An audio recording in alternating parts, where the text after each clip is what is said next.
GMCH কৰ্তৃপক্ষৰ ভুলৰ বাবেই মৃত্যু হৈছিল পলিটেকনিকৰ মেধাৱী ছাত্ৰ ছামিউল হকৰ আৰু এই গোটেই বিষয়টোৰ তদন্ত ঘোষণা কৰিব লাগে।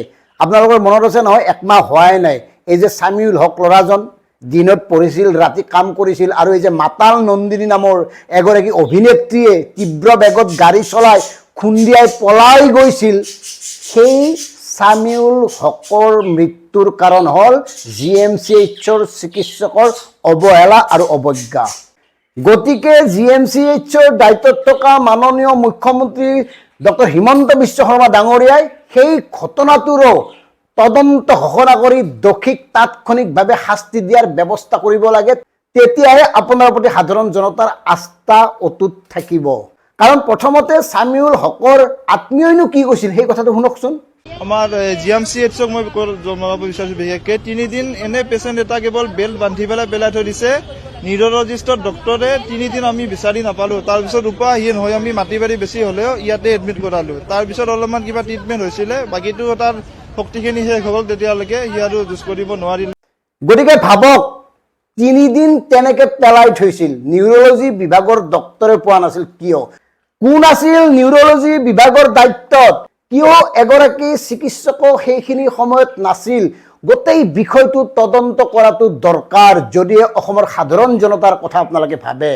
জিএমচি হস্পিটেলত চূড়ান্ত অৱহেলা আৰু অৱজ্ঞাৰ মূল কাৰণ হ'ল একাংশ কৰ্মচাৰী চিকিৎসক, আৰু এই সকলোবোৰক ঠিক ঠাক কৰিবলৈ হ'লে, ঠাণ্ডা কৰিবলৈ হ'লে কঠোৰতকৈ কঠোৰ ব্যৱস্থা গ্ৰহণ কৰা বাঞ্ছনীয় দৰকাৰ।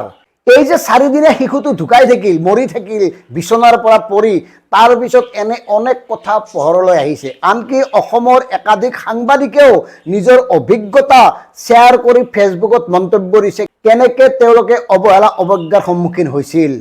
গতিকে অসমৰ সাধাৰণ জনতাৰ আশা ভৰসাৰ স্থলী জিএমচিএইচক সৰ্বতো প্ৰকাৰে উন্নীত কৰক। উন্নীত মানে মানৱীয় দৃষ্টিৰে উন্নীত কৰক। এনেইতো বিল্ডিং হৈছে, বহুত ডাঙৰ ডাঙৰ বিল্ডিং, চব আছে বুলি কয় তাত, যদিও বেছিভাগ মেচিনেই বিকল, যদিও তাত আপোনাৰ নাৰ্ছৰ অভাৱ, চিকিৎসকৰ অভাৱ, তথাপিতো মুখ্যমন্ত্ৰী নাৰ্ছৰ বান্ধা চব আছে বুলিয়ে কয়। ঠিক আছে, চব আছে, চব থকাৰ পিছতো কিয় কাৰ বাবে এনেকুৱা অৱহেলা অৱজ্ঞাৰ সন্মুখীন হয় সাধাৰণ জনতা?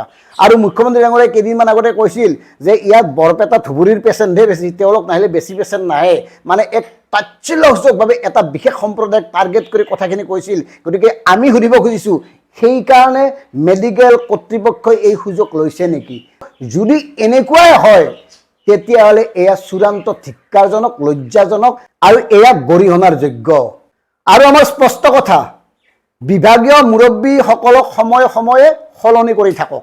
একেখন চিটতে বহি বহি তেওঁলোকে সকলোবোৰ বুজি লয়, চব জানি লয়, জানি বুজি এই নাটকবোৰ আৰম্ভ কৰি থাকে।